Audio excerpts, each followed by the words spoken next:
Kita punya trauma, entah itu fiktif, entah nyata, entah apalah. Kita punya trauma kasus Siti Jenar. Orang yang mendalami la ilaha illallah secara intensif, ya, entah itu disebut kalimat sodo, bosuluk, boseloko, mbah kono semua. Orang yang memahami la ilaha illallah secara intensif, itu pasti menuju ilmu hakikat. Dan menuju ilmu hakikat pasti ngalami hakikat yang khoyali. Ini rungokno tenan iki. Hakikat yang nopo? Khoyali. Dan hakikat yang khoyali ini mulai menipu.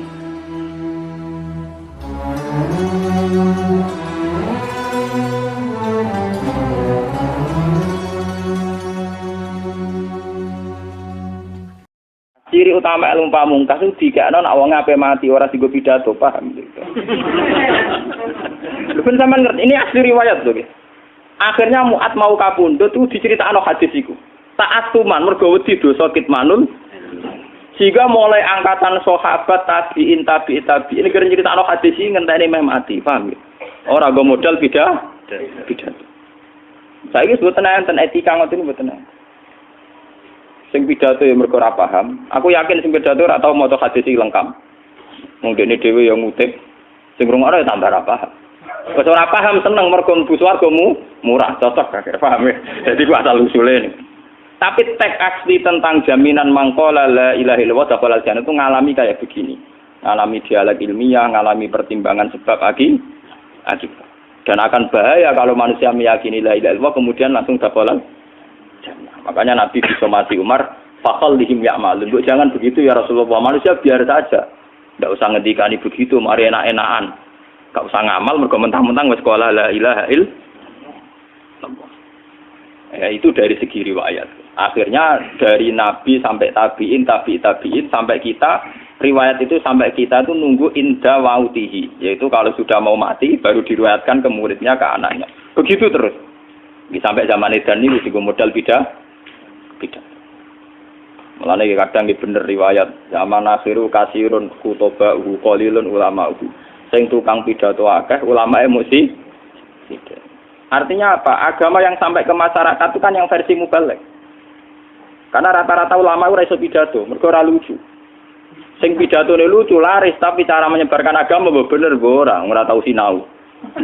Lah dina mlepuk ping 3 le sinau kapan? Paham? Dina kok pidato ping iku lek mutolaah aku kapan? Gua boten ate pengajian teko. Mbok tampa kula ngundang pengajian itu boten ate. Omong terkenal. Boten ate. Tapi rata-rata sing diundang balik rata-rata nanti ngaji kula mesti kula nuwun tenan. Ampun tenan. Nggih itu juan kula nggih sing khas ulama ben ulama. Ulama wis mulang ngaten iki ora usah pidato. Sing ngundang dosa. Paham? Ngundang dosa. Kula sering diundang yang tak omongi, kowe ojo gambar ulama kon pidato. Tapi ini Gus kersane wonten ulama sing pidato. Dosa. Ora niat ngaji ngene, gak gelem ya wis. Ulama gambar amen. Iku pidato ben pidato amen ngono. Tapi ya muga-muga tobat nak gawe ajaran salah. Jadi bahaya sekali. Makanya ini kembali itu tadi saya mengatakan dari segi riwayat ya. Asal usulnya hadis mangqala la ilaha illallah dakhalal jannah. Ternyata Rasulullah itu disomasi Umar. Itu bahaya sekali ya Rasulullah kalau itu dimaklumatkan, dipublikasikan. Nyatanya Nabi nuruti faqal lihim ya'malun. Begitu juga ketika era Mu'ad. Ketika Mu'ad minta supaya itu disebarluaskan oleh Nabi ya jangan. Sehingga Mu'ad meriwayatkan itu nunggu indah mautihi ta'atuman karena takut kitmanul ilmi meskipun gitu tetap diberitakan tapi nunggu dekati mati. Dan cara memberitakan Mu'ad murni karena takut menyimpan ilmu. Kalau disimpan Mu'ad kan bahaya. Ilmu itu tidak sampai ke tabi'in, tidak sampai ke kita kan. Andai kan saat itu Mu'ad tidak tapi kalau menceritakan secara berlebihan, secara arogansi, secara memanfaatkan, nanti juga menjadi Islam yang gento-gento mergo mentang-mentang wis modal la ilaha illallah. Itu bahayanya kalau diceritakan secara ngawur melahirkan Islam gento. Mentang-mentang mangko la ilaha illallah. Tapi kalau tidak ada menceritakan sama sekali ilmu ini hilang. Sehingga kita baca dua riwayat ini sudah sempurna. Riwayatnya tetap kita sampaikan tapi sempurna termasuk pertimbangan fakholihim ya'mal. Terus nomor 2, saya bicara dari segi syariat. Ini dari segi riwayat. Kita punya trauma, entah itu fiktif, entah nyata, entah apalah. Kita punya trauma kasus Siti Jenar. Orang yang mendalami la ilaha illallah secara intensif, Ya, entah itu disebut kalimat sodo, bos suluk, bos seloko, mbah kono semua. Orang yang memahami la ilaha illallah secara intensif itu pasti menuju ilmu hakikat. Dan menuju ilmu hakikat pasti ngalami hakikat yang khoyali. Ini rungokno tenan iki. Hakikat yang nopo? Khoyali. Dan hakikat yang khoyali ini mulai menipu. Ya, kalau sudah begitu ruwet. Misalnya ngeten nggih. Ketika kula maca nggih diskusi ini utai perdebatannya Kalijaga mbek Jenar. Saat itu ada Sunan Bonang juga. Kamu sujud pakai apa Kalijaga? Ya pakai jasad. Dari Siti Jenar. Daging kamu itu hanya onggokan daging. Nanti itu jadi bangkai. Dan setelah jadi bangkai itu habis. Kamu nanti ditulis Tuhan tidak termasuk yang sujud. Kebuat yang mbok sujud itu bentek. Mikir kan juga. Rugi ke sujud mbek bathuk mbek tangan. Jasad tem sampean ku entek. Ora ana sing crita kowe nak sujud mergo jasad itu mau sampean dadi bang. Lah nak ngono sujud ning hakikat ora usah bathuk, ora usah tangan, ora usah sikil, yo rohem iku lho kon sujud mbek pangeran. Nak sujud mbek fisik ku rugi wong fisik sampean. Mikir kali. Wong bolak-balik kali Joko mantan wali preman terus jadi debat pusing. Siti Jenar tahu belajar tak tahu meneng Irak. Yang jelas yang mulang gak sadam orang menangis. Wah, uang ini menjadi perdebatan. Sehingga keyakinannya kayak Siti Jenar, la ilaha illallah itu ya wahdatul wujud itu innalillahi wa inna ilaihi. Selama ini kalau orang syariat misalnya, orang syariat itu kalau ada orang mati, misalnya Kak Ruhin mati, ini aku kan muni innalillahi wa inna ilaihi raji'un, saiki Ruhin wis mati. Mata itu balik ning penge. Itu cara wong hakikat kan salah besar. Orang mati itu tidak ada. Cara ilmu hakikat dan orang mati itu tidak ada. Roh ini tersiksa di alam fisik. Jadi ruh-ruh ini tersiksa di alam fisik. Karena ketemu ning jasate ruh. Tersiksa dulu. Akhire wae mangane kudu kerja piring Jepang tersiksa roh. Adol roti memang tersiksa. Misalnya kiai pemangan adalah kudu pidato 2 jam bareng tersiksa. Roh kenapa? Tersiksa. Mergo roh ora buta mangan, ora buta ngombe, tapi gara-gara melok fisik. Paham ya? Lho ini tenang ilmu warai ya bener. Lah kula boten. Sampeyan betul lho guru waras maksudnya nggih. Artinya waras secara akademik karena ada referensi, ada marojek nggih. Waras secara hakikat. Kulo niku mau merasake sampean wis ilmu hakikat. Artinya saya juga ngalami ilmu hakikat. Lan ketika sing aran hikam, wong ora tau mukasafah ora usah dadi ulama. Wis entah sekian detik ulama itu harus pernah mukasafah. Biar merasakan ilmu napa? Ada. Tapi ilmu hakikat itu bisa dilogika kan sebelum sampean sampai secara musyahadah. Paling enggak bisa sampai secara logika. Manusia itu mulai Nabi Adam sampai sekarang itu kan punya roh dan roh itu tidak makhluk. Ya, roh itu tidak makhluk. Ketika roh itu diletakkan di jasad, dia itu tersiksa.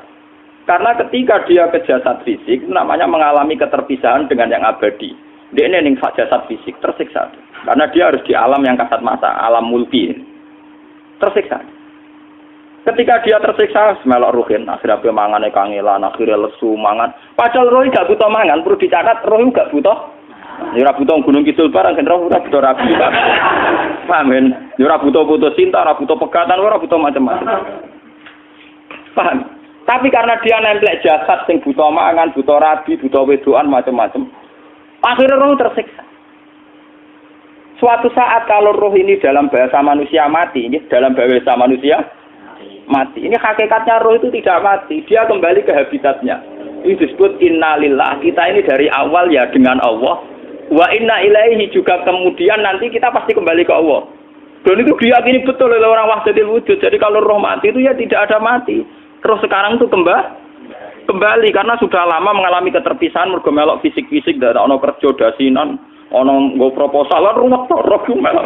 Paham itu? Kita di roh itu napa melok roh. Lah roh ya tersiksa ngaku ora butuh mangan, ya ora butuh proposal bocah ngalor. Itu tersiksa. Makanya dalam cerita-cerita Jalaluddin Rumi yang otentik di kitab-kitab begitu. Ketika beliau mau meninggal, muridnya itu nangis. Dari Jalaluddin Rumi, kamu jangan nangisi saya ini mau pesta perkawinan. kamu tidak merasakan penyesalan saya. Saya ini lama menyesal karena harus hidup bersama kamu. Terus saya ini tersiksa karena ngalami alam yang rusak, yang fana. Alam yang fana. Harusnya roh saya itu di alam abadi, bukan di sini. Maka jangan tangisi kematian saya. Kematian saya adalah kembalinya roh ke habitatnya. Semenjak itu kematian dianggap malam perkawinan karena roh kembali. Walhasil ngono iku cara ilmu tasawuf bahasa Arab jenenge wahdatul wujud, kena Jawa Yogya Solo keadaan iku jenenge manunggaling kawula. Mergo sing rawan ngono rugen lho, Pak. Nek iki tak terangno detail. Dadi bathuk mesti iki buku sujud kan niku sampeyan ilang. Dadi seksine ora ono cara teorine sinten Siti. Rugi kowe. Bukan jadi ya kentur. Kali coba mantan preman jak debat terus kowe ora ngono mbok terus tak pateni kowe. Lah debat iki biar ra iso.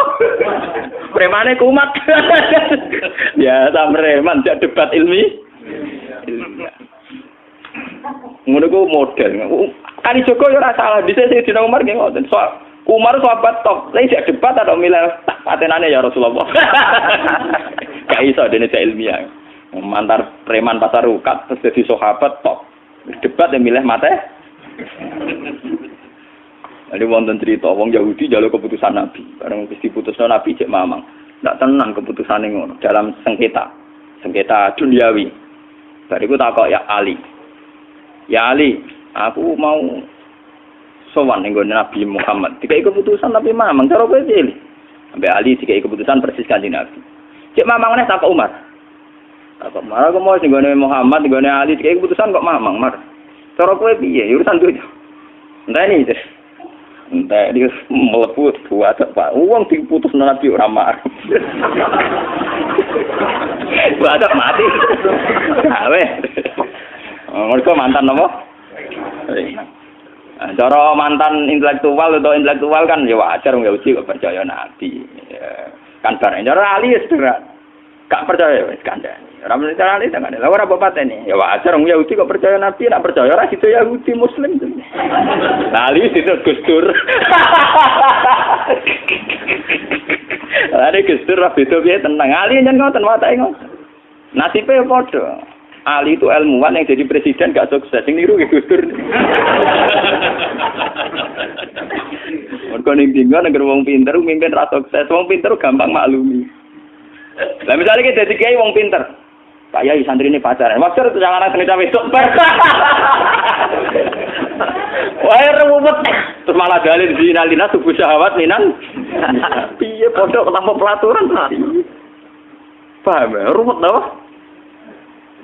Mulane aja geman, iki kiai pinter teman-teman aja geman. Sing biasa wae ana syariate sithik-sithik. Sing kamane ana santri pacaran tersinggung, ana santri nakal tersinggung, sing ana rasane lha donya ana napa? Jadi nak meguru kula nu urusan ilmu semi hakikat. Mon gitu. Sehingga kayak Siti Jenar, cara pandang Siti Jenar itu masuk betul ning gone pemikiran para santrinya. Kados Ki Ageng Pengging siapa masuk betul karena masuk akal. Cara mereka napa? Betapa ndak ada artinya fisik ini. Nah, kalau semua fisik ini tidak ada artinya, kemudian yang ada artinya itu roh, perjalanan apa? Perjalanan roh, sehingga diartikan inna lillah wa inna ilaihi raji'un. Inna sholati wa nusuki wa mahyaya wa mamati ku lillah. Lah kemudian sekarang sampean tak tanya misalnya ini latihan ilmu hakikat. Wa mahyaya lan penguripan ingsun. Kalau ingsun itu artinya fisik atau jasad, itu keliru besar karena jasad tidak pernah hidup. Yang hidup itu roh. Paham ya? Sekarang artinya wama mati itu apa? Kematian ingsun. Kalau roh itu tidak pernah mati, berarti kematian roh adalah keterpisahan dengan yang agung atau yang abadi. Dan semuanya itu lillahi rabbil alamin. Sehingga mereka mengatakan kematian itu satu pesta. Mulane kados Bilal ditakoki, ya Bilal, ketika murid-muridnya nangis bergape mati, Bilal ki seneng ae. Godan nalqal ahibbah Muhammad dan wa hisbah.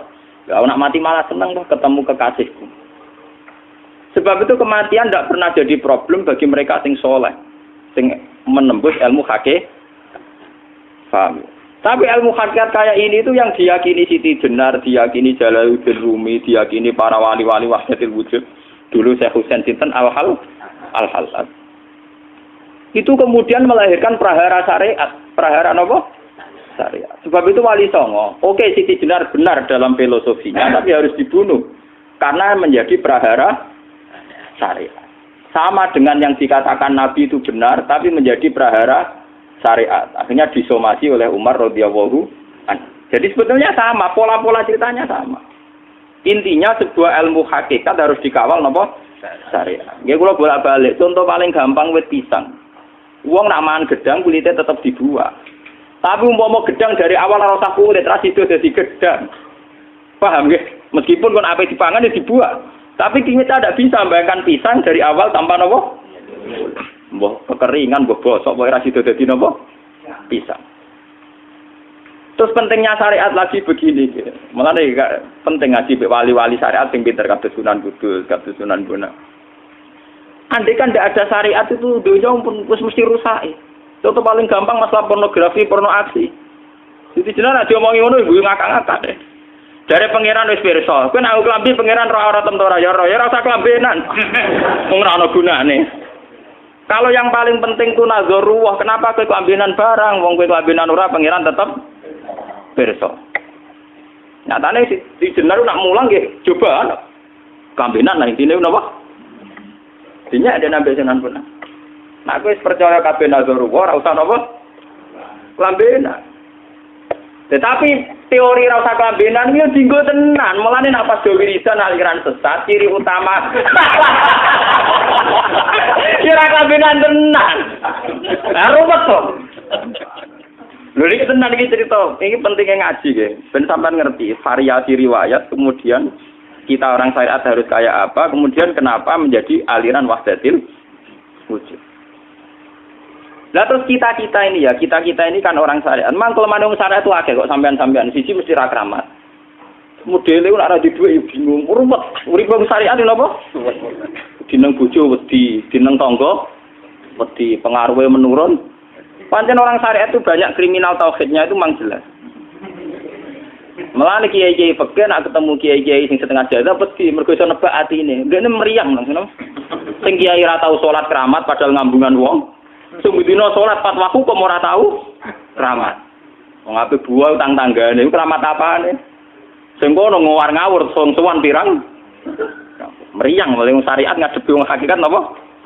Mulane jogeman gitu dadi wong syariat sing ngene iku bahaya. Nah kula mboten ngarah. Sampai dadi wong syariat sing ra keramat.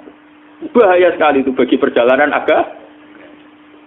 Kalau sering ketemu kiai-kiai yang terkenal keramat, terkenal keramat di Juwaduk tiang-tiang hakikat. Si tantang kocok-kocok kalau wani, nah tantang aku tetap rawani kok. Mikir deh. Karena orang yang sama-sama ke jalur hakikat tetap punya alamat, tetap wonten simahum biwujuhi min asaris. Cara pandangnya mesti sama. Kalau nanti ketemu murid, ya artinya yang ikut aliran Siti Jenar, dia ada sholat, ada apa, hidup di satu tempat gitu. Padahal dia bisa baca ihya. Dulu pernah mondok di Mekah, pernah di Irak. Itu ya meresahkan para kiai. Kemudian sebagian mereka minta saya suruh ketemu. Ya walhasil kalau ketemu. Ketemu pertama gitu. Jenengan Gus Ba, tapi zaman roh jenengku teu pernah tak arani muka sapa. Nggih biasa mawon. Kula ora usah kenal jenengan nggih kenal. Dadi kula nggih biasa mawon. Lah niku pernah ngajari ajaran. Lah Gus ning donya tak enteni mau turu ngenteni mati ngono Gus kok repot. Jawaban kula terus ya. Sampai jare wong hakikat wong ngenteni mati barang. Ya mati yo saiki iku. Ora usah ngenteni saiki padha-padha wis napa?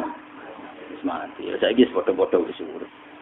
Wis padha kabeh. Nah cara ilmu hakikat itu kan terus sama semua. Napa? Sama semua. Tadi makanya itu tadi.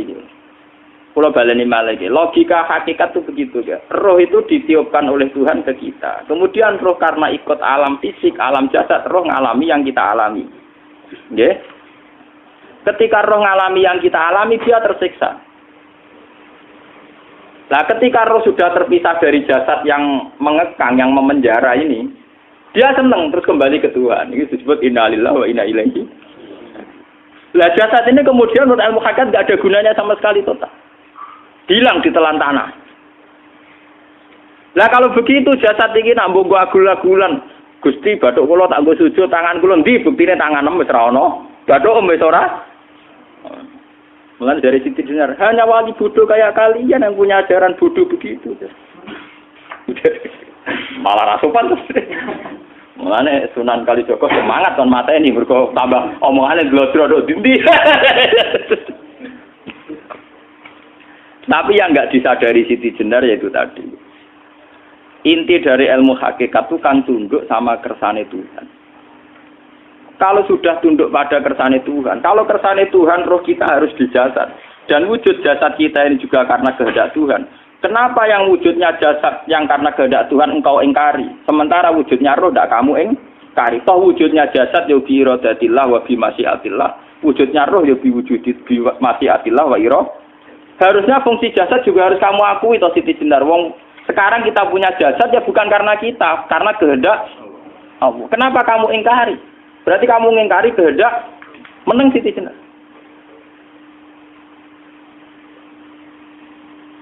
Makanya hakikat yang pertama saya itu pasti khayal. Lah Siti Jenar itu hakikatnya baru yang sampai khayal itu.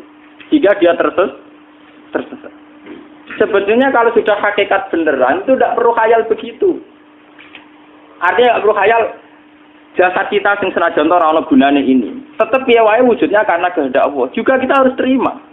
Apapun kekurangannya, apapun kenaifannya, ironisnya harus kita terima. Ini sebagai bentuk penerimaan kita pada masyiatil. Begitu juga keadaan roh kita sebagai penerimaan atas masyiatil. Meskipun ada teori-teori roh yang lebih valid. Lebih valid misalnya begini. Kanjeng Nabi itu suatu saat ininya terputus karena perang Uhud. Itu Kanjeng Nabi dia dolanan drijine ini. Napa cara napa jari jemari Nabi putus. Dia dolanan. Jadi Nabi sendiri kadang sering ngajarkan ilmu hakikat. Hal lagi illa usbun udmiyat wa fi sabilillahi ma lafitu. Kowe ora trimo fisik, bentuk fisik jari jemari sing ditetir berdarah. Tapi nak kowe wis fi sabilillah ayo wis balik ning habitatem. Sehingga kenapa para sahabat itu ketika dicincang, ketika putus tangannya, putus kakinya, sahabat yang usul ke ilmu hakikat itu malah senang. Karena jasad kita ini kan ila sabilillah menuju jalan Tuhan. Sekali dia sudah terluka fisabilillah itu sudah menemukan formatnya. Cara teori Cina sudah menemukan formasinya. Paham gitu? Orang kok malah ngeluh itu berarti goblok kena ngeluh. Paham tak? Paham kenapa? Jadi, makanya Nabi ngertikan ya itu sudah ketemu formatnya. Ketika rohnya para syuhada nanti kembali ke Tuhan ya ketemu formatnya lagi. Itu disebut wala taqulu lima yuqtalu fi sabilillahi. Dia tidak mati sesuai formasi awal, yaitu roh kembali ke Tuhan dan jasad ikut mengawal. Nah itu Nabi kadang ya pakai ilmu hakikat begitu. Mulane kula bolak-balik matur, kula niku nggih mulai umur 20 tahun napa pinten. Kula niku asline nggih gadah penyakit dan ekstrim penyakit saya. Sampai saat ini kula nak ngobatno ndak lebih 50% nggih karena saya tetap berpikir. Misalnya cara syariat kan berobat, tapi cara hakikat apa betul keberadaan saya di alam ini penting sehingga aku kepengen urip tak bela-belani ngantek ratusan juta. Jangan-jangan penting mati ikuti bang uripku. Lah nek ngono lha apa tak bela-belani entek ratusan juta. Jadi misalnya kita berobat ya mau ya cari nabi kan berobat ya berobat. Pokoknya kita Islam ngasih mau geruda-gerudu kadang orang paham. Sekali kamu mengamati dengan sisi hakikat. Coba sekarang sampean pikir, coba sekarang nggak pakai logika hakikat, pakai logika syariat saja. Saya ini misalnya asetnya 10 juta, misalnya, saya punya aset 10 juta. Tapi misalnya aku rugi nawan atau dipengaruhi di masa depan sama nih, kalau kulo kan soalnya cara teori di masa, misalnya kulo rugi, artinya kere di duit 10 juta aset. Tujuan saya sembuh kan supaya aku iso sembuh sehat, engkau iso kerja untuk anak. Tapi karena saya sakit nanti operasi tidak 10 juta. Operasi ndak 10 juta. Wong aku urip era mesti iso marisi anak. Apa meneh nek dhuwit 10 juta tak ada nggo berobat malah jelas ra iso marisi. Lah nek ngono penting matiku ya dibanding 10 juta. Karwan iso diwaris langsung. Sementara anak aku mari dibiayai 10 juta rong mesti mari 10 juta mesti entek. Artinya tidak ada jaminan kalau berobat itu secara visi ke depan lebih baik. Soalnya malah ngentekno donya enggak jelas akibat positifnya. Misalnya tetap lumpuh, duit teori loh. Bapak artinya apa? teori hakikat tetap lebih benar bahwa hidup itu tidak ada artinya, semua itu tidak ada artinya. Berobat apa enggak berobat semuanya tidak ada arti. Teori loh gini. Sehingga kalau kita tengah-tengah aja tengah-tengah, kasus kula misalnya loro nggih berobat. Gusti separuh kula nglakoni syariat, tapi sebagai kula ulama fikih iki separuh kula lakoni apa? Jadi kula tetep mboten ngarah obat 100%. Tapi orang ngarah berobat wong kula tiyang napa? Syariat. Tapi memang faktanya itu begitu. Cara Kanjeng Nabi kadang Kanjeng Nabi berobat. Kadang Kanjeng Nabi wis nikine tercincang dige guyonan. Wahal laki illa usbuun udwiyat. Ora apa driji sing gak melok-melok. Nah, bukti bahwa jasad ini begitu tidak penting. Kayak Sayyid Hamzah. Mulai Sayyid Hamzah nganggep wahyu bentone ra karuan. Kalau teori Siti Jenar itu benar, teori Jalaluddin Rumi benar teorinya lho, ora kok ra salate lho nggih, maksudnya kok nganut ra salate. Benar cara analisis roh. Ketika Sayyid Hamzah dinyatakan mati oleh manusia, oleh hukum manusia dinyatakan mati karena dia sudah tidak bergerak. Dalam teori hakikat kan rohnya Sayyid Hamzah sudah fi khawasili tuyurin khudrin. Rohnya sudah diambil Tuhan, tidak mati. Paham ya? Ketika rohnya Sayyid Hamzah sudah diambil, jasad ini sudah tidak punya rasa. Sekarang secara syariat kasat mata kita tahu, wong jasad nak diinfus, di sayat-sayat dioperasi ora kroso. Apa meneh saiki ruhe wis bisa. Lah ya jasad itu cek gampange, dioperasi dibius saja terus tidak kerasa. Apalagi rohnya sudah diambil. Nah saiki bayangkan, ketika Sayyid Hamzah itu sudah di atas, niku kira-kira delok wahsi ra wong bentuk. Lho wong kok baca igabus. Ketika jasad benar-benar tidak penting, kemudian jasadnya Sayyid Hamzah kan dicincang oleh wahsi. Ketika rohnya sudah diambil kan Hamzah tidak merasakan. Berarti Sayyid Hamzah guyu-guyu wahsi. Wahsi cek bentuk nih gabus dicincang. Paham ya? Lho niki tenan. Artinya ketika pandangan manusia iba kepada Sayyid Hamzah karena dicincang, dimutilasi oleh wahsi. Wahsi tidak mengalami Pak Sinten, Sayyid Hamzah tidak mengalami apa-apa karena rohnya sudah bersama Tuhan. Dan iso wae Sayyid Hamzah malah guyu-guyu wahsi. Cek gobloke. Gabus kok dicincang. Lah nak ngono rak mirip, makanya nggih. Dalam hal ini itu dalam teori roh itu sebetulnya Siti Jenar tidak sesat dalam teori roh. Tapi jangan katakan itu penemuannya Siti Jenar. Siti Jenar itu terlambat. Sebelum itu ada Husain Al-Khallas, sebelum itu ada Jalaluddin Rumi. Sebelum itu juga ada sahabat, ada nabi. Cuma cara aplikasinya Siti Jenar melenceng. Jadi jangan katakan kok tak kampus-kampus, iku pendapat Siti Jenar itu malah goblok meneh. Siti Jenar iku wis anut, paham nggih maksud apa? Wis anut.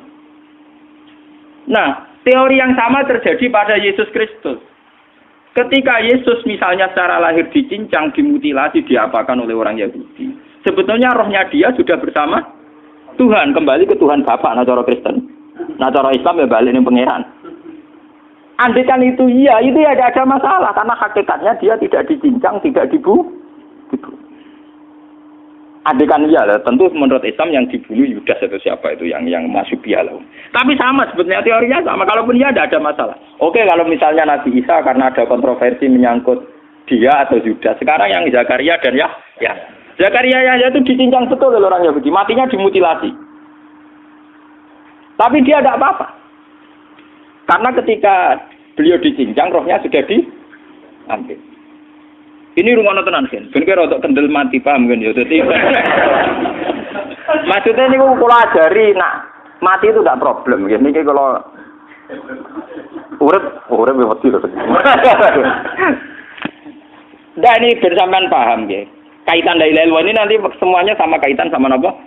La ilaha illallah. Ini nanti ujungnya sama dengan la ilaha illallah. Begitu juga seterusnya. Misalnya Yahya kalian sinten? Zakaria. Ketika Tuhan ditanya, jadi tenggene alam malakut pengiran ditakok, ya Allah, Yahya dan Zakaria itu kan hamba pilihan engkau. Ketika dicincang kok jenengan biarkan. Endi Yahya Zakaria dicincang? Aku iku ora goblok dari pengiran. Sedurunge dekne dicincang jasate ruhe tak jupuk. Dadi dekne ora krasa blas.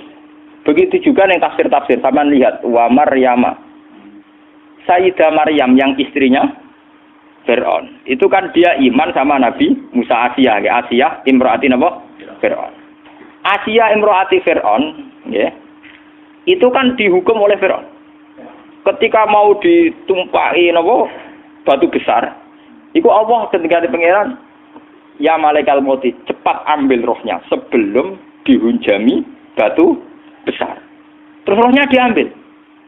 Sebab itu dalam hukum Tuhan, Tuhan itu tidak merasa bahwa Tuhan membiarkan Asia, membiarkan Hamzah, membiarkan Yahya, membiarkan Zakaria. Dalam hukum Tuhan semua orang ini roh-roh terhormat. Akhirnya nak anggo teori iki sing nyincang malah goblok, wong gabus goblok cincang ngono lho. Nah anggo teori iki malah berbalik, sing goblok sing nyincang. Paham?